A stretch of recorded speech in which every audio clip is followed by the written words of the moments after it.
Hello, welcome to the self-learning platform by Dr. Sushma Singh. Today we start Unit 7, Hindutva, V.D. Savarkar and M.S. Golwalkar. And we start with topic Golwalkar on social organization. M.S. Golwalkar was a supporter of Hindu way of life, and looking from that perspective, he found that most of the criticisms leveled against the ancient Indian Varna system were baseless. It was his contention that the present caste system was a degenerated form of the Varna system, and the practice of untouchability was inhuman and wrong. It was wrong to blame India's caste system for the defeats the Indians suffered at the hands of the foreign invaders. It was his contention that originally the Varna system was based on the functional specialization. Chaturvarna was considered to be the form of God, as the four Varna constituted his limbs. All Varnas were considered equal, and the system was based on mutual help and mutual assistance. All the Varnas contributed equally to the growth and prosperity of the society. Varna and caste system were not responsible for the defeat of Hindus. Historically speaking, Hindus were the only people in the world who fought bravely and incessantly against the Muslims and saved their religion in the most trying circumstances. The only areas which succumbed to Islam were parts of Punjab and Bengal and northwest province. One of the major reasons for that collapse was the existence of a weak caste system in these areas. Golwalkar was of the opinion that in the Varna system, due to the functional specialization, the people could perfect their skills as a family tradition, avoided competition between the people, which was a bane of present capitalist system, and ensured sources of livelihood for each and every member of the family. Hence, it was a scheme of employment insurance without the state intervention. Satisfaction of the individual's self discipline and elasticity were the characteristics of the Varna system. Though occasionally Golwalkar attributed the lack of unity among the Hindus to caste distinctions, he did not undertake any program to reform caste system. His justification of Varna system was a part of the ideological tradition that was developed in modern India in the 19th century. The next point is political ideas of M.S. Golwalkar. Golwalkar was of the view that Indian perspective of nationalism and politics was essentially spiritual. Hence, Indians stood for peace and non-violence. But in the changed conditions, Hindus should acquire strength of arms, including atom bombs, to safeguard their national interest. Hindus faced defeats in the past because they did not acquire latest weapons and military. They did not prepare themselves well. He agreed with Savarkar that there was a struggle for dominance among different countries of the world. Therefore, India should try to become a strong nation. He argued that non-violence was the method of cowards and strength was necessary to protect the good and to eradicate the evil in the world. Therefore, the Vedas say that Veer Bhogya Vasundhara, the earth is enjoyed by the brave. Now, the next point is three worldviews of change. Golwalkar maintained that capitalism, communalism, and Hindu spiritualism were three worldviews of change. He was of the opinion that the Hindu perspective of change was superior to the other two perspectives. While criticizing capitalism, Golwalkar pointed out that capitalism was based on greed and exploitation. In the name of equality of opportunity and individual freedom, the more powerful and intelligent among the people had exploited the weaker and the poor sections of society and established their own monopoly over people. The rights of individuals became useless, and right to vote was exploited by the capitalist classes to win political power. The capitalist system caused untold miseries to the working classes and it reduced millions of people to poverty and penury. The second system of change was of that communist system, which emerged as a reaction to the capitalist system.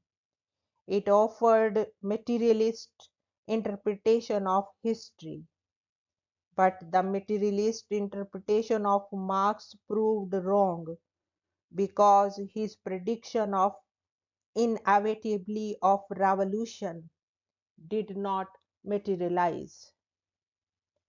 The communists captured political power in the name of working classes and promised them that they would be given freedom, peace, and prosperity. But instead of fulfilling these promises, they imposed a worst type of dictatorship on the people. They had not been in a position to solve the basic problems of bread and shelter, both in Russia and China. Both the systems failed to solve the basic problems of the people because they were the fruits of the same seed and shared many things in common. Their attitude was materialistic because they tried to measure pleasure in satisfying basic physical needs and wants of the body. According to Golwalkar, the Hindu spiritualism was the third perspective of change, which was superior to both capitalism and communalism. Hindu did not approve of the materialistic perspective of life and thought that satisfaction of material needs and physical wants was not the goal of the life. Hindus believed that human life was homogeneous, which was permeated by the Supreme Spirit. A man lived not to maximize his pleasures and powers, but to help and assist others. Hindus did not see duality of relations between man and man, but saw harmony, mutual help, and accord in their relations. Every human being was a part of society, and their mutual interests were not contradictory. The ultimate goal of life, according to the Hindu perspective, was the establishment of a society where there would not be any punishment or any punisher, and people would protect each other by the principle of dharma, which is the highest stage of society. According to Golwalkar, Western models of social organization and change failed because they laid more stress on the system than on the individual.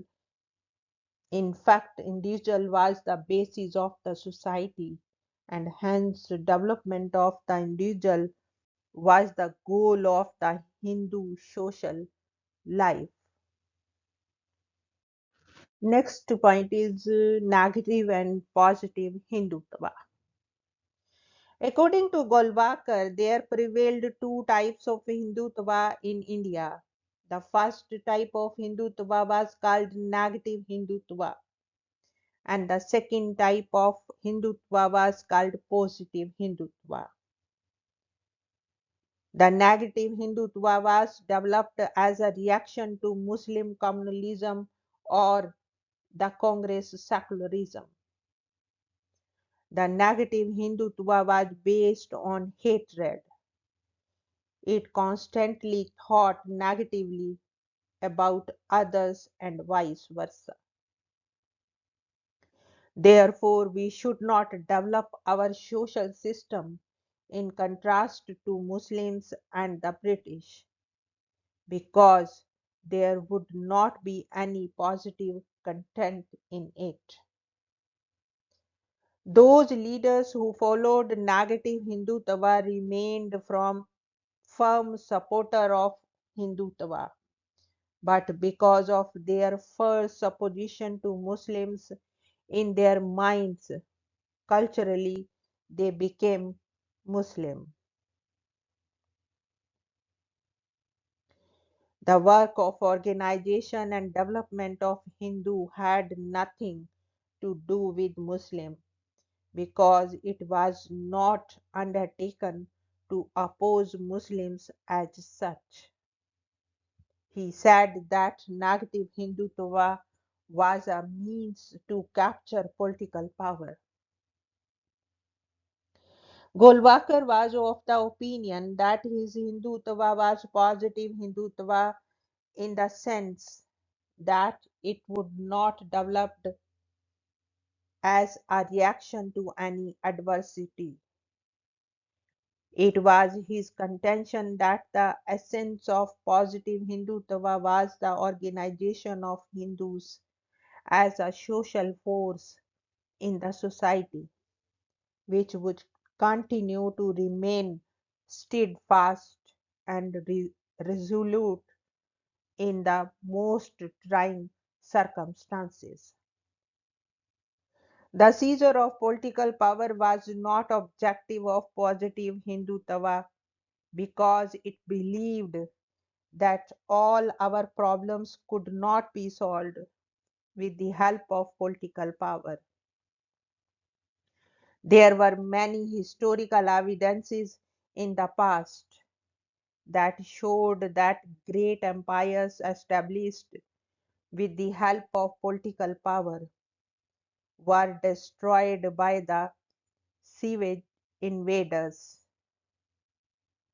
For example, the Roman Empire was reduced to dust by the Huns. They were destroyed because they were raised on the weak foundation of political power. But the Hindu never thought that the acquisition of political power was the ultimate goal of life. The secret of resilience of Hindu community could be found in their attitude towards life. They built their social and political organizations not on the basis of force, but on the basis of dharma. The king was not as respected as the great sagas, who were the experts in dharma.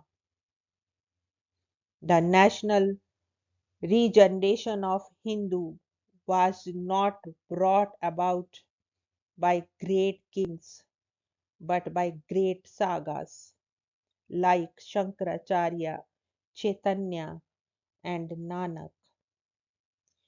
In modern times, the same role was played by Sri Ramakrishna Paramhans, Vivekanand, Arvindo, Dayanand, and Ram Tirtha.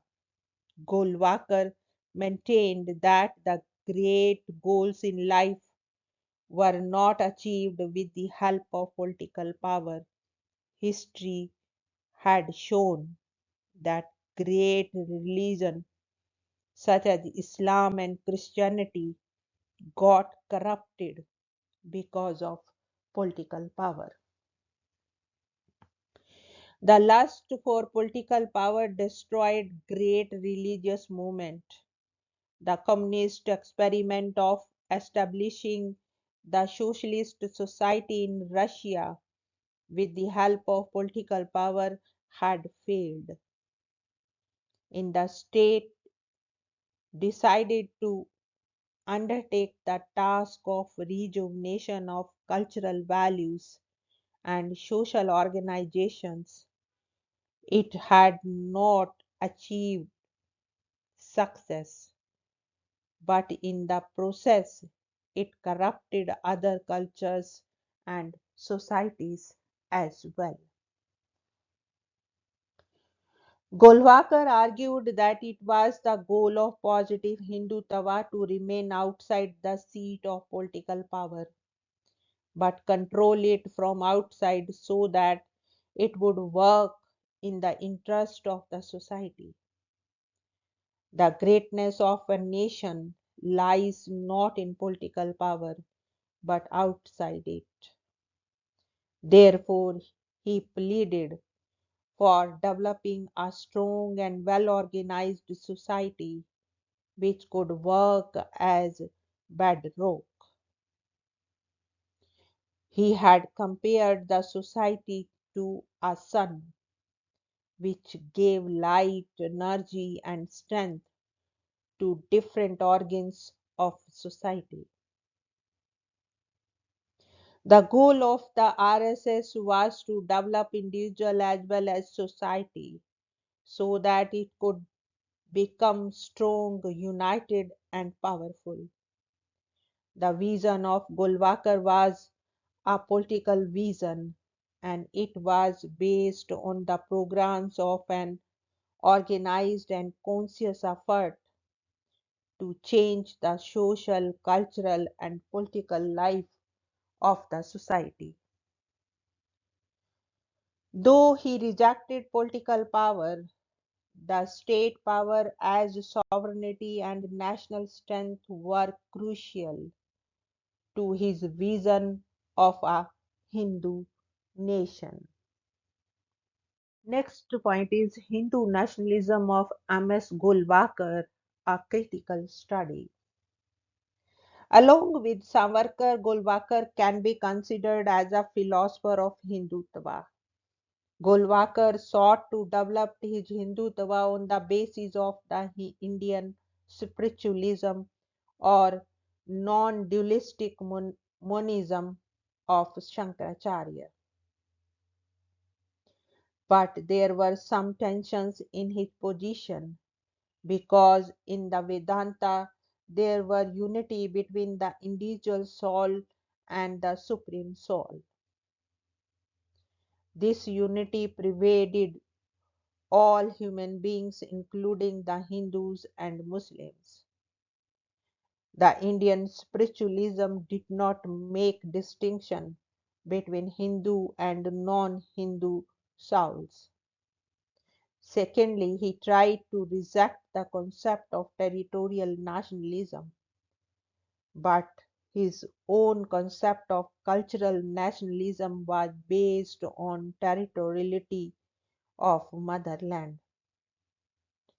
His concept of cultural nationalism also faced some problems because his exclusion of Muslims and Christian communities from nation on the grounds of extra territorial loyalties was questionable. We can give several examples to prove that both Hindu and Muslim communities had produced traitors to nation. The entire community cannot be blamed for betrayal of a few. Golwalkar's concept of positive Hindutva, which did not pursue political power, was not convincing because he was a supporter of strong natives and strong nation state. The RSS was not disinterested in political power. Perhaps he wanted the RSS to remain outside political power while organizations of the Sangha Parivar could pursue it. The RSS would stand above political power but control it from without. Therefore, Golwalkar's critique of political power was interesting but difficult to fit into his overall orientation of the militant nationalism. There were basic differences in the political ideas of Savarkar and Golwalkar. Savarkar's agenda was a modernist agenda, and he wanted to establish modern Hindu society in India. He was opposed to both Varna and caste system. He was worshipper of political power, and for him state power was crucial in the protection of country. Golwalkar was opposed to the process of westernization, and he was of the opinion that native Hindutva would not be in a position to solve our basic problems. He did not want to abandon the basic principles of the Hindu civilization. Therefore, he supported Varna and caste system. The basic contradiction in Golwalkar's political ideas was that he wanted to develop a very strong nation state in India, but at the same time he wanted to stay away from political power. Both the ideas could not go together. Now let us sum up the unit. In this unit, the Hindu nationalist idea of V.D. Savarkar and M.S. Golwalkar have been studied. Both of them gave new political interpretation of the Renaissance Hinduism. In the Hindu nationalism of V.D. Savarkar, it was argued that those people who considered India as his fatherland and holy land were members of the Hindu nation, and those people whose holy land was outside of India were excluded from Hindu nation. In order to strengthen the Hindu nation, Savarkar advocated total social reforms and abolition of the caste system. He supported a modernist agenda of social change, which relied on the use of science, rationalism, and technology. He made distinction between the nation and the state. M.S. Golwalkar's Hindu nationalism was based on the spiritualism, and he was of the opinion that the Hindu community in India constituted nation because considered India as its motherland. Common religion, race, language, culture, and history were instrumental in creating a nationality, and due to their consolidation into a national community on these lines, Hindus had become nation. In order to be a part of this national community, the minorities should Indianize themselves, accept the traditions and cultures of the country as their own, and get integrated into a national community. He also discussed the essential characteristics of the negative Hindutva and positive Hindutva. He held that RSS stood for positive Hindutva, which would lay stress upon internally strengthening the social organization of the Hindus.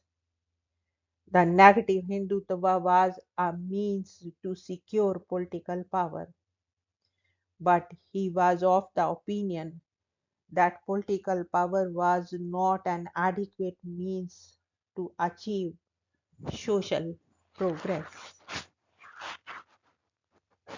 Now we want to wind up this lecture and we have come to the end of the unit. Thank you so much for your attention.